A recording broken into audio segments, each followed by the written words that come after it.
Hiro, primeiramente eu gostaria de te parabenizar, né, Obrigado. por esse importante prêmio concedido pelo governo do Japão. E eu queria saber, primeiro de tudo, qual foi sua sensação quando você ficou sabendo da vitória? Então, se eu falar a verdade, eu não tive a mínima ideia do que estava acontecendo. Eu não sabia, porque a história é a seguinte, eu não escrevi para o prêmio, né, para a premiação, quem escreveu foi a editora JBC, e ela não avisou a gente, os autores, né? Então, além de mim, tinha pelo menos mais 8, 10 títulos, né? Que é uma coisa que eles sempre fazem. Todo ano que eles têm edições nacionais, né, publicações nacionais, eles se inscrevem para a premiação Sim. do Manga Awards, né? Mas eles não avisaram, né? Aí quando chegou dia 28 de dezembro, né, ou seja, quase véspera do final do ano, a vice-cônsul tentou entrar em contato comigo insistentemente pelo meu Instagram, ligando, e eu não atendi, porque achei que era trote, né? Achou que era golpe? Bom, não exatamente golpe, mas falei, não pode ser a vice-cônsul do Japão Sim. falando comigo, né, a Miyabi Shimura, né? Aí depois eu respondi lá no Instagram, falei, eu sou a vice-cônsul Miyabi Shimura, desculpa pela pressa, mas você ganhou a premiação máxima do International Japan Manga Awards. Eu falei, tá, legal. Né? Aí eu perguntei, né, eu nem tinha me tocado, falei assim, olha, a gente precisa, né, desculpa a pressa, a gente precisa levar documentos até o dia 6, né, a editora tem aquelas coletivas, você pode me ajudar a entrar em contato com todo mundo? Aí eu expliquei, né, eu falei, olha, obrigado, né, mas eu nem sabia que estava concorrendo. Né? Aí ela me explicou, né, que na verdade era o ouro, eu falei, é verdade, tem 3 premiações. Eu falei, ganho ouro? Eu falei assim, ganho ouro. É mesmo? Então assim, não caiu a ficha, não caiu a ficha, até agora não caiu a ficha direito. Está caindo a ficha agora mais porque eu estou fazendo eventos com a embaixada, com o consulado. Veio a ministra das Relações Exteriores, né? Semana passada fui apresentado a ela. Então estou percebendo o tamanho disso. É uma relação mais diplomática do que exatamente artística, né? Então estou sentindo a responsa porque órgãos governamentais do Japão estão entrando em contato comigo. Caramba, meu. Essa viagem que, né, eu ganhei uma viagem para o Japão, né, e eu não sabia, quando falou, olha, você vai conhecer o Japão, eu falei, peraí, eu vou para o Japão. Falei, todo ganhador ganha uma viagem para o Japão, sério? Falei assim, quando? Março? Sério, março? Nós estamos em dezembro. Eu falei, gente, eu não tenho grana, né, é muita grana para ir para o Japão. Não, você ganhou, né. Então, é muita coisa acontecendo, né. Então, assim, eu estou me preparando aos poucos. Aí eu fui dar né, eu já conhecia o prêmio, nunca achei que meu livro teria crivo para participar de um prêmio desse, ainda mais ganhar. E na verdade, eu fiquei muito surpreso o quanto ele é exigente, quanto ele é um prêmio muito crítico, né? Sim. O corpo de jurados é extremamente exigente, é feito por editores, né, japoneses internacionais. Foram 795 obras de 95 países. Falei, cara, tem coisa aí. Então, agora que está começando a cair a ficha do tamanho, da importância do tamanho da premiação. desse prêmio, né? Exatamente. É um prêmio concedido pelo governo do Japão. Exatamente, né? Pelo Ministério das Relações Exteriores. E eu estou pegando muito mais consciência do peso, porque os ganhadores anteriores, que eu admiro, vieram me cumprimentar no Instagram. Então, o Jordi Lafebre, eu adoro esse cara, ele veio falar comigo. Ken Nimura foi o primeiro ganhador. E o meu próximo trabalho, ele é baseado muito no traço do Ken Nimura, né? Ele escreveu um quadrinho chamado A Kill Giants, né? Virou um filme. E eu adoro ele. Então, quando ele começou a me seguir, eu falei, puta, que foda, né? É muito legal isso, né? E fora isso, a repercussão que está tendo, né? Então, não na mídia, né? Mas, não sou Fernando Torres, mas eu estou vendo isso na mídia internacional começando a falar, porque ele é um dos poucos prêmios grandes de quadrinhos no mundo, né? Você tem Angoulême, você tem Eisner, né? Você tem a da Kodansha. Caramba! Né? Então eu falei, eu nunca imaginaria que esse quadrinho teria, né? Se você vê os quadrinhos anteriores que ganharam, né? Eu tenho muitos deles. Eu sempre achei, não, ainda preciso comer muito feijão para chegar nesse nível, né? Mas tá aí, né? Cara, que legal. E me conta um pouquinho, né, da Sereia da Floresta, sua obra que foi a vencedora. Sim. A história que você está vendo é a segunda, tá? Antes de mais nada, né, embora tenha o nome mangá, né, no premiação, o quadrinho da Sereia da Floresta não é um mangá, né? Mangá no Japão é quadrinho em geral, né? Certo. Como é uma premiação internacional, se você vai ver a lista dos premiados, vai ver todo o estilo de desenho, né, todo o estilo de traço lá, né? O pessoal confunde, mas seu traço não é de mangá. Eu falei, sim, porque ele não foi feito para ser mangá, né? Então, tirando essa observação, essa história que você está vendo é a segunda. A primeira versão eu joguei fora, quando chegou a pandemia, né? Caramba. Porque a história é totalmente diferente. Ah. Aí eu fiz essa história porque, né, na pandemia todo mundo ficou meio, né, sentindo necessidades diferentes, né? Sim. A primeira história passou na Segunda Guerra Mundial, não tinha seres humanos. Essa aqui é uma história de uma sereia muito baseada, ele é uma adaptação ou uma releitura muito básica da história da Pequena Sereia, né? Ah. E é uma história de uma sereia num mundo, né, que vive criaturas fantásticas, né? Sim. Centauros, fadas.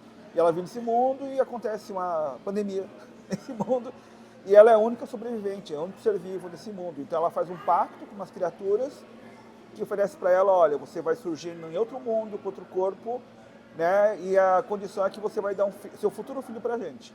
E ela topa, eu falei, para mim é um preço curto. Então ela reaparece no nosso mundo, na Idade Média, no meio da epidemia da peste negra, no meio da Inquisição, né? E ela aparece no meio de uma floresta europeia, né? E ela é acolhida por uma alquimista persa, alquimista médica persa, que também está presa na floresta, porque a vida dela afundou. E aí as duas juntas tentam se adaptar nesse universo novo. Uma que vem literalmente de um mundo diferente e outra que vem de um mundo diferente, só que no planeta Terra.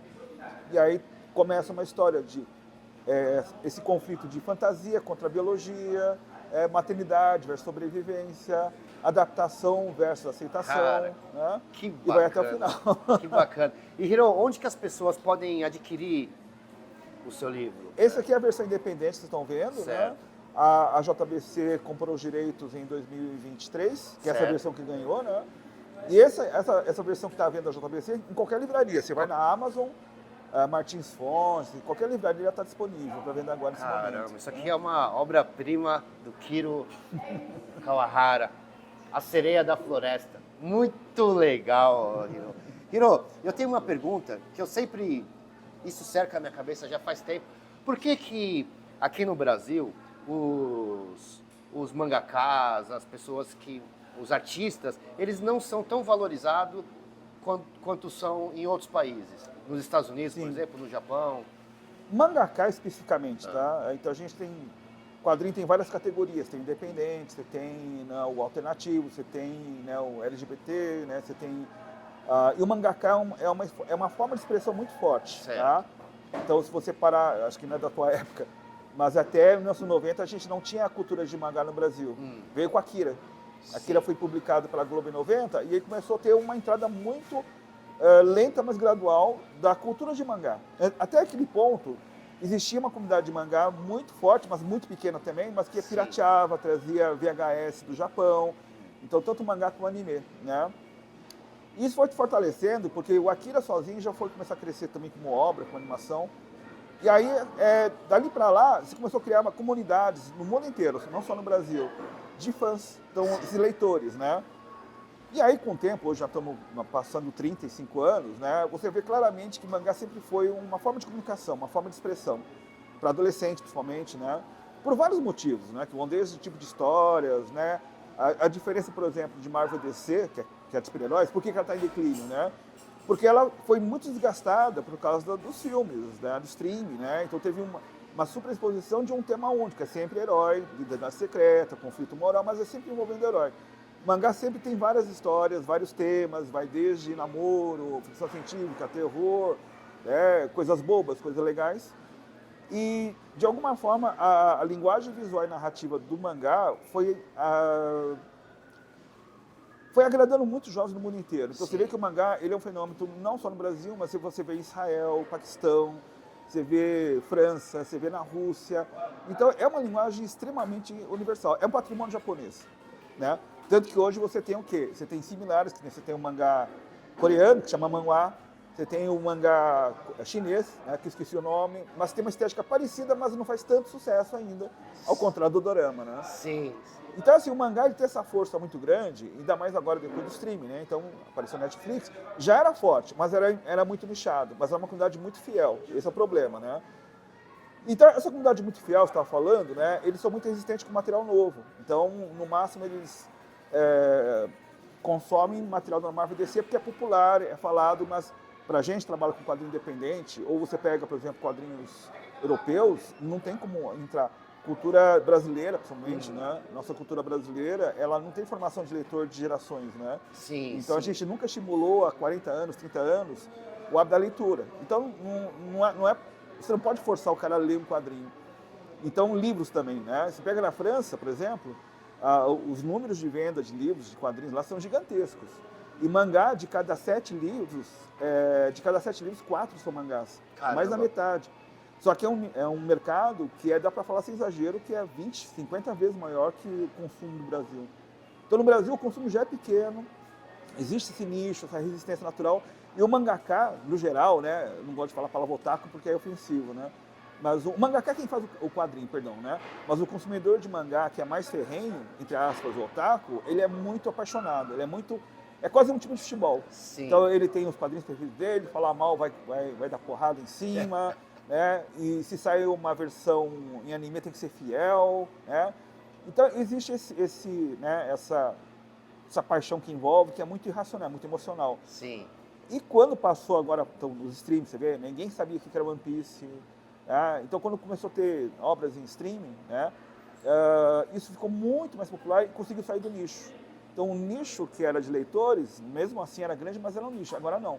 Agora qualquer pessoa vai falar de One Piece, ele vai ter uma mínima noção do que é um One Piece. Pikachu, Sim. mesmo a pessoa não assistindo sabe o que é o Pikachu, né, um Dragon Ball. Então isso que é o interessante. E é uma cultura que, por exemplo, é uma cultura muito em moda. Então, hoje em dia, nessa cultura de ansiedade, de consumo rápido de material, de rede social, o mangá ele é genial porque, assim, hoje você tem um grande hit, um grande meme, Dandandan, por exemplo, daqui a 6 meses ninguém fala nada. Exato. Né? Então, isso estimula muita produção, mas também gera muita ansiedade. Então, eu vejo muita mudança da maneira que o mangá e o quadrinho, no geral, é lido. Então, antigamente você tinha uma formação de leitores, porque eram pessoas que gostavam do livro ou do quadrinho. Hoje você vê uma formação de leitores especificamente para a produção de conteúdo, ou para não ter o FOMO, né, o medo de ficar fora do assunto, que é a mesma forma que você consome seriado hoje, né, então, de uma forma muito superficial. Então, assim, para a editora, para o streaming, não importa que é consumo de qualquer forma, mas para a gente que produz quadrinho, alterar muita coisa, porque... Sim. No caso do Seriado Floresta, eu nunca decidi fazer mangá, nem entrar no mercado mainstream, porque você segue regras. Né? Então, a minha regra de fazer quadrinhos, já que eu estou com mais de 50 anos, eu falo, olha, eu vou fazer quadrinhos do jeito que eu quero. E do jeito que quero não é comercial. Por isso que eu falei, isso aqui nunca vai ter um alcance. Ele não é nada comercial. Não é nada comercial. Ele tem um lado comercial na Europa. Na Europa você tem um ritmo diferente. Então, esse quadrinho venderia muito bem na Europa, por exemplo. Então, hoje você tem esse confronto. Então, por exemplo, agora meu nome está muito exposto, né? Eu estou recebendo chuva de gente mandando mensagem. Mas seu livro não é um quadrinho, seu quadrinho não é um mangá. De onde está tirando que você é um mangá? Eu falei, gente, né? Então eu não vou ficar explicando para cada um, mas está vendo como é a paixão da coisa. Até o termo mangá, se você coloca mangá numa obra que eles acham que não é mangá, ele vai e defende, né?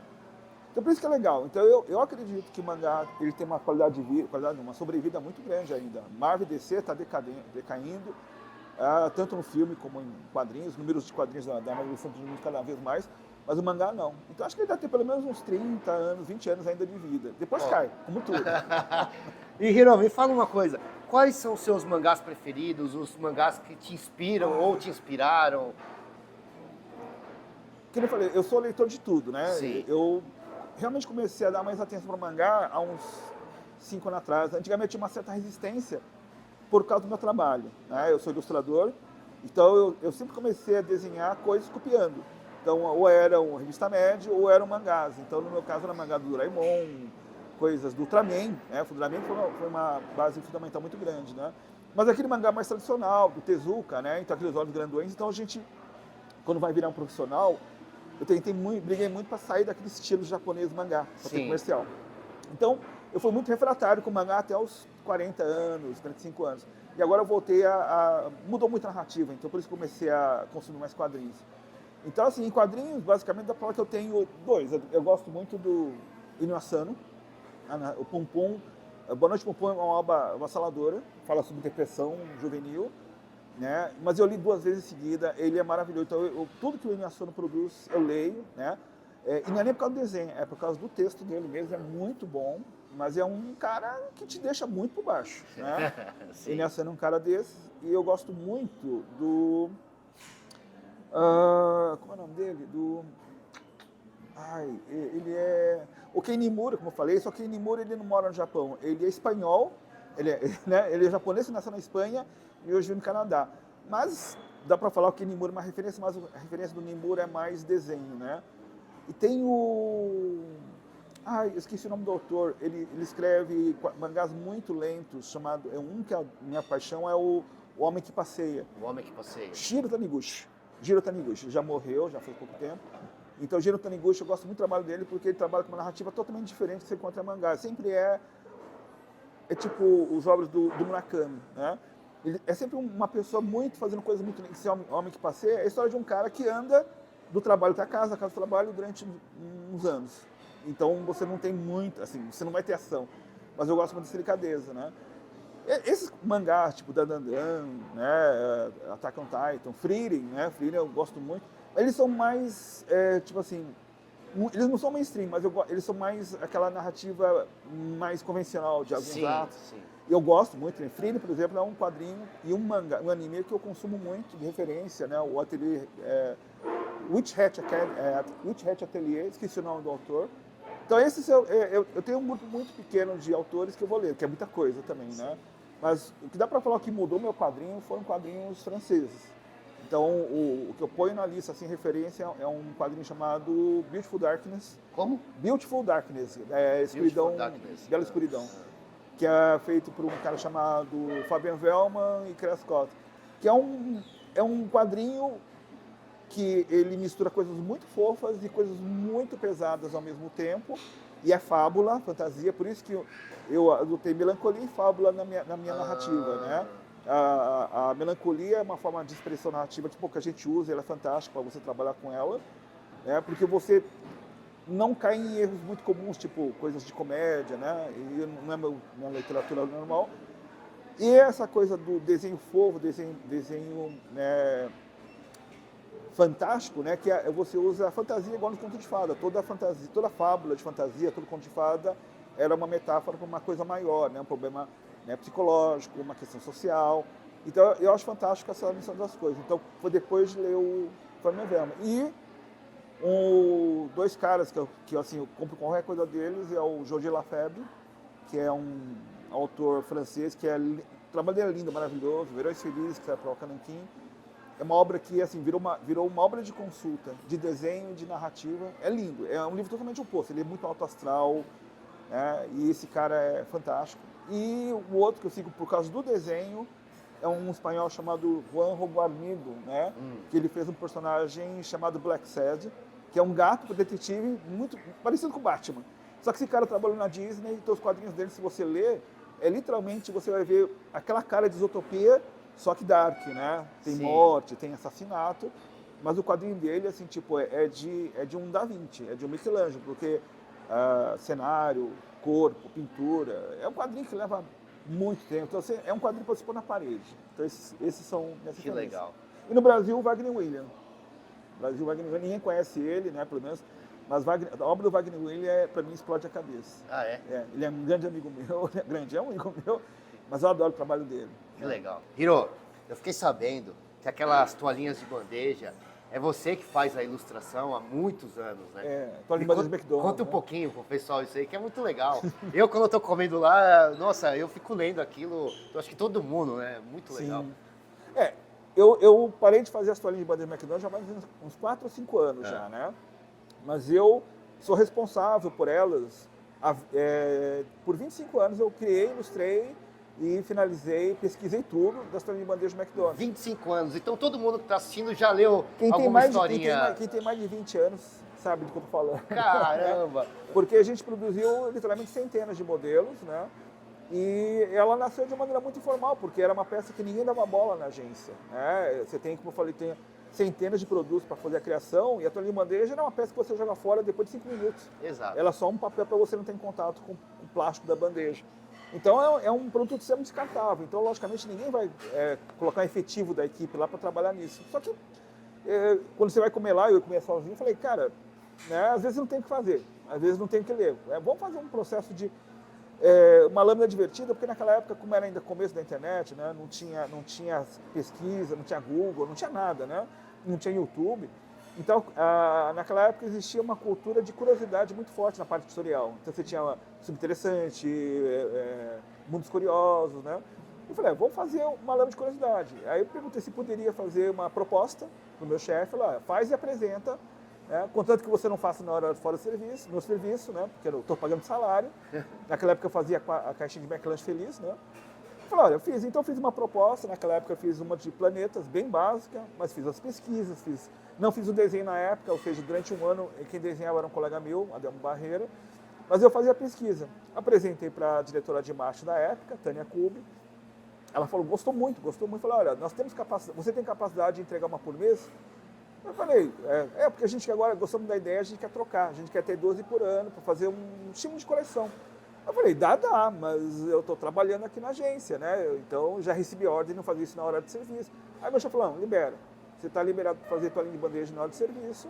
Caramba. Então esse virou meu trabalho principal durante 25 anos. 25 anos? Junto com as caixas McLanche Feliz. Você fez a tua linha de bandeja do Mac? Nos 2 primeiros anos eu não desenhei, mas nos outros 23 anos eu desenhava, criava. Cara, então legal. isso e foi legal porque isso me deu uma visibilidade extremamente grande e essa prática de desenho forçada me faz o ilustrador que eu sou hoje, né? Que virou quadrinho. Então a Lenda do Deixo tem muita ligação com quadrinho por causa disso.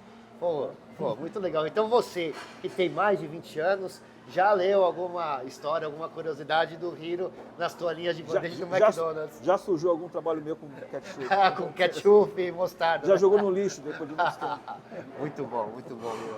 Hiro, qual que é o seu maior desafio, né, que você enfrenta no processo criativo? Especificamente fazer quadrinhos, né? O maior problema é lidar com outros trabalhos. Vou te falar. Porque, para mim, no caso, escrever histórias não é complicado, né? O problema mais é organizar toda a estrutura, né? E é um processo bastante meticuloso. Então, você tem que lidar com outros trabalhos. Então, eu também faço ilustrações para livros, eu faço direção de desenho animado, né? Dou aula. Então, você tem que ficar sempre, gerenciando. Então, mais um problema de Excel e de calendário do que problema criativo mesmo. Eu dou aula de simbologia, por exemplo, dou aula de simbologia semiótica para ilustradores. Então, é um tema que, justamente pelo fato de ter dificuldade, né, de criar símbolo, criar relações, eu fui me especializando. Então, assim, o processo criativo em si só depende de uma coisa, eu sempre falo para os meus alunos. O processo criativo depende de repertório, né, das coisas que você lê, das coisas que te inspiram. E inspiração é um termo muito subjetivo, então a mesma pergunta poderia ser onde você tira inspiração, né? Você pode tirar inspiração levando no prato. Então, quando você fala, eu preciso ler tal livro, eu preciso meditar, eu preciso entrar em contato com um cara grande. Não, às vezes, dependendo do teu foco, você precisa de um foco. Se eu quiser escrever uma história, minha próxima história, por exemplo, que é de yokai, dentro de um contexto, esse contexto vai ficar na minha cabeça até acabar o livro. Então, esse livro que eu estou fazendo, ou a continuação desse livro aqui, ele tem diversos contextos que eu vou solucionar. São quebra-cabeças, né? São questões. E eu não solucionei. Tá? Isso não é problema de bloqueio criativo, é um processo criativo. E isso não acontece num dia. Então, acontece o quê? Às vezes eu estou numa livraria, às vezes eu estou numa conversa no metrô, às vezes eu estou lavando prato, às vezes eu vejo um objeto numa loja e você começa a fazer associação de ideia. Tá? Isso é o processo criativo. Então, não existe essa de você ter um lugar específico para ter inspiração. Tá? Ela vem de qualquer lugar, literalmente, qualquer lugar. O problema é que você tem que estar descansado. Você tem que estar prestando muita atenção no processo. Se você estiver esgotado, você pode estar o Miyazaki falando para você a fórmula para você fazer, e você não vai escutar. Sim. Né? Então, minha fórmula é sempre estar descansado. Ou nunca fazer o livro cansado. Ou fora de foco, ou com problemas. Porque, na verdade, é foda, porque você sempre está com algum problema. Então, você tem que reservar esses momentos para fazer a coisa tranquila. Porque, como ele não é um trabalho de cliente, você não tem que responder para ninguém. Ele é só seu, é um momento extremamente íntimo. Então, entre você e a tua obra. Então, você tem que criar essa relação de intimidade, né? Porque você tem que ser sincero. Falar, olha, eu vou colocar isso, aí como meus colegas falam, vou colocar essa cena, vou colocar essa parte, porque vende. Tá? Eu vou fazer essa temática no meu livro porque é o que está vendendo. E a grande verdade é que você pode fazer uma cópia do One Piece que ele não vai vender coisa nenhuma, ou não, né? Ou vai vender bastante. Ninguém sabe qual é a fórmula de venda. Ninguém sabe. Exato, tá? exato. Você pode fazer um quadrinho misturando alienígena e fantasma, aquele dandandan, e não vai acontecer porra nenhuma. Né? Então não existe essa forma de seguir o que está dando certo. Tá? Então você fala, eu vou fazer essa cena que as pessoas gostam. Então assim, as pessoas, tem milhares de pessoas vão nesse quadrinho, são todas as cabeças possíveis. Então essas pessoas vão gostar, é tipo 30%, 20% todo mundo vai ler. 70% vai ignorar, 20% vai odiar, 30% vai gostar. Então eu sempre falo para os meus alunos que fazem livro, faz o quadrinho que você gosta, faz o livro infantil que você gosta e dane-se quem vai ler. Depois que você começa a estruturar ele, aí sim você começa a ajustar ele para o mercado. Tá? Porque senão você vai sempre ser refém do mercado. Né? Então, né, não é um conselho para quem quer fazer fama e fortuna com quadrinho, mas graças a Deus ninguém faz fama e fortuna com quadrinho, então dá para falar claramente sobre isso. Então você já me respondeu a minha última pergunta a você, que era qual conselho, ou quais conselhos você daria para um mangaka iniciante, uma pessoa que está começando na carreira? Então, o primeiro conselho que eu dou é comece pequeno. Eu dou aula de desenho e é normal, muito comum um aluno vir falar, Hiro, me ajuda no meu quadrinho, porque eu faço aconselhamento de projetos. Certo. Né? Então eu faço aconselhamento de projeto de livro infantil, livros ilustrados, quadrinhos. E é normal, o cara nunca fez um quadrinho na vida, o cara nunca desenhou uma página, uma tirinha, ele já tem uma saga de 200 páginas para fazer. Ele começa pelo personagem, fala, eu quero te mostrar meus personagens, eu tenho 50 personagens para minha saga. Saga, não é nem história, ele tem uma saga. Então ele criou, sei lá, 25 cenários de mundos diferentes. Aí eu pergunto, tá, e a narrativa? E a história que liga tudo isso? Ele não faz, né? Ou ele já quer um livro de 200 páginas. Eu falei, você não vai fazer. Você não vai fazer. Eu falei, te juro. Cadê o roteiro? Não tem roteiro, não tem nada escrito, não tem anotação. É tudo desenho no sketchbook, tá? Isso é legal, mas isso não faz um livro. Para fazer um livro, você tem que ter a experiência de fazer um quadrinho, tá? Então, faz uma historinha boba, né, de 3 páginas, para ver como é difícil, tá? Quando você fizer, eu sempre aconselho, faz um quadrinho de 20 páginas, que é o mínimo que você pode, 24 páginas, que é o mínimo que você consegue fazer, imprimir, dobrar com grampo e vender e participar de feira. É o mínimo, né? As pessoas levam geralmente 2 anos, 1 ano para fazer 20 páginas. É sério? Porque é o preciosismo. A pessoa nunca fez quadrinho e ele tem aquele valor. É meu quadrinho, tem que ser perfeito. Né? E ele se frustra muito facilmente, da mesma forma que tem uma paixão. Então o quadrinho nunca sai. Então é normal. Eu tenho um aluno que está 3 anos, 4 anos fazendo 20 páginas. Eu falei, gente, não é assim que funciona.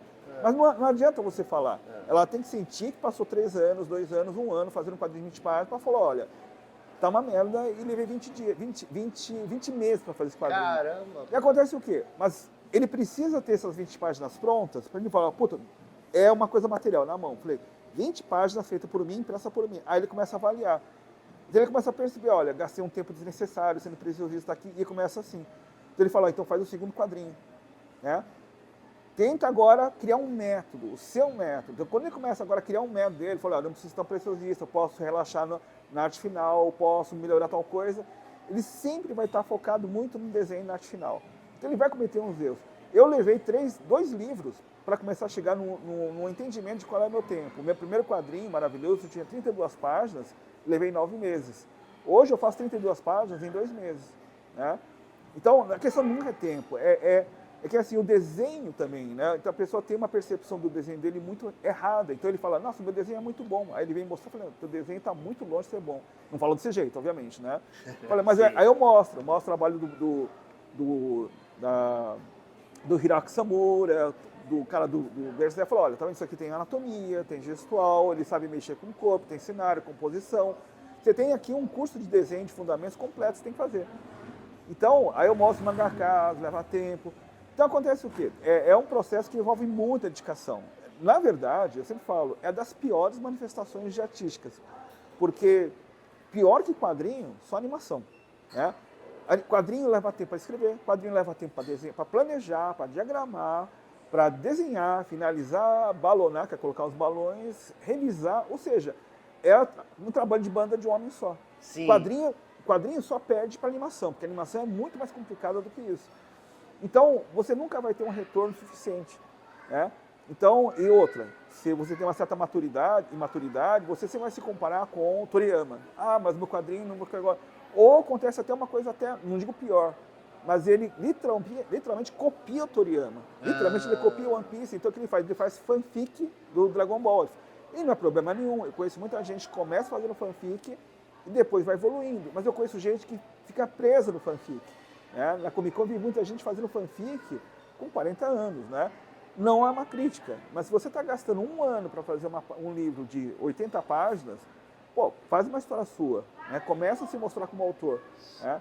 Porque esse valor do autor é que vai te vender como artista. Né? Então você fala Toriyama é um autor. Né? Ele não é só um desenhista de quadrinhos. Tezuka é um autor. Né? Miyazaki é um autor. Né? Ele cria as obras dele. Então a maior dificuldade, eu falei, começa pequeno, começa por baixo, começa com poucas coisas, tá? Não foca tanto no desenho, né? O desenho é importante, mas a história sempre vai ser mais importante, sempre. Se você quiser concorrer a esses prêmios que eu acabei de concorrer, né? Você vai perceber que tem todo tipo de desenho dos vencedores. Sim. Muitos vão falar, cara, esse desenho aqui meu sobrinho de 5 anos faria, o que na verdade é pejorativo, não é. Mas são desenhos extremamente simples. Você fala, por que essa obra ganhou o primeiro prêmio e o cara lá ganhou o prêmio de bronze? Porque a história dele é melhor. Jurado sempre vai ver narrativa, história, tá? E aí como é que eu faço uma história boa? Aí é outra história. Você tem que ter repertório. Então quando eu falo, olha, eu leio muito quadrinho, tá, mas você só lê mangá. É igual, por exemplo, quando vem o contrário. Né? Vem um aluno querendo fazer, eu quero fazer livro infantil. E porque parece que livro infantil é alguma coisa fácil de fazer, desenho fofinho não é. É? Aí eu pergunto para a pessoa, tá, vamos trabalhar isso. Quais são os seus livros preferidos? Quais são os últimos que você leu? Geralmente a pessoa não tem um repertório, ela não lê. Então ela não tem o hábito da leitura, ou às vezes ela não tem nenhum hábito de ver filme, ela não tem o hábito de consumir cultura, né? Sim, agregar informação, né? Exato. E te garanto, o que faz a gente ficar interessado em produzir histórias são experiências e esse repertório. Então essa coisa, acumula repertório, começa por baixo, tá? E não fica procurando fórmulas fáceis, tá? É muito comum hoje em dia, para ganhar engajamento, ver muita influencer, muita gente facilitando o processo. Então, ela fala, olha, eu desenho em 15 minutos, eu faço um quadrinho em 20 dias. Cara, isso só gera muita ansiedade, porque são processos muito irreais, né? E fora que, então, você já está no começo, sua cabeça está muito no processo final. Quer saber do material, do equipamento, do Photoshop, do brush. Cara, eu posso falar assim, esquece todos os brushes, você vai fazer um quadrinho com lápis A2B ou Photoshop com pincel básico. Você consegue fazer o mesmo quadrinho que você queria fazer com toda aquela gama de material. Que legal. Só que isso é um processo muito, a gente chama de maturidade criativa, né? Quando a gente, no meu caso, eu sou ilustrador, né? Eu desenho há 37 anos. Eu sempre fui apaixonado por ilustração. Eu sou o Dick de ilustração. Se você fala o nome do ilustrador, eu sei para onde ele trabalha, qual estilo que ele tem. Tá? Eu sou apaixonado por ilustração. Eu sempre achei, olha, você vai acabar a tua vida assim, gostando de desenho. E hoje, desenho, para mim, ele virou secundário. Porque eu descobri que esses 37 anos desenhando foi uma ferramenta para conseguir desenhar quadrinhos. Então hoje, para mim, narrativa é mais importante. Sim. E desenho, que é a minha ilustração, ele é uma ferramenta para fazer os quadrinhos. Certo. Né? Então sempre vai ser mais importante. Sempre, que legal, sempre. Que legal. Né? E Hiro, fala pro pessoal aonde que eles te encontram, porque você dá aula, né? Tem todo sim. O seu Instagram, o arroba do seu Instagram. Gente, olha pra lá. Eu criei alguns cursos de desenho, né, que são diferentes do mercado. Então minha proposta de fazer curso é fazer uma proposta mais integralista, né? Trabalhar com o conceito de ansiedade, frustração, junto com dificuldade. Então a gente trabalha muito com técnica, mas focando no lado individual de cada um. Então eu tenho um curso chamado Mushin, que começou semana passada e vai ter uma turma nova que vai começar agora em março, em sábado, né? E eu dou um curso de anatomia com gestual, tá? Então eu não ensino a estrutura, primeiro eu ensino o movimento e depois a gente coloca a estrutura em cima, né? Então eu tenho esses dois cursos que tem uma proposta muito diferente, né? Para facilitar o processo e deixar o processo natural, né? Então se quiserem saber mais, tem o meu site chamado Hero Academy, tipo My Hero Academy, sim, é uma brincadeira. heroacademy.com.br/cursos, tá? Ou procura meu perfil na rede, que é @Hiro Kawahara, tudo junto, tá? Tanto no Instagram como no Facebook, tá? Hiro, eu tô muito feliz em fazer essa entrevista com você, mesmo porque quando a gente ficou sabendo que você tinha ganho, eu não te conhecia, a gente sabia que foi o primeiro brasileiro a ganhar a medalha de ouro nesse concurso, e a gente vibrou, eu estava com o pessoal da Aliança Cultural, ele falou, pô, que legal. E aí, no dia seguinte, o seu irmão, ele me liga e fala, cara, o Hiro, ele é meu irmão. Aí eu falei, pô, meu, não acredito, cara, vamos fazer uma entrevista. Pô, que legal. Ó, muito obrigado por me conceder essa entrevista e parabéns por esse prêmio tão importante para a nossa comunidade aí, Não, obrigado, pro Brasil, e né? é uma puta responsa, né? Uma puta responsa.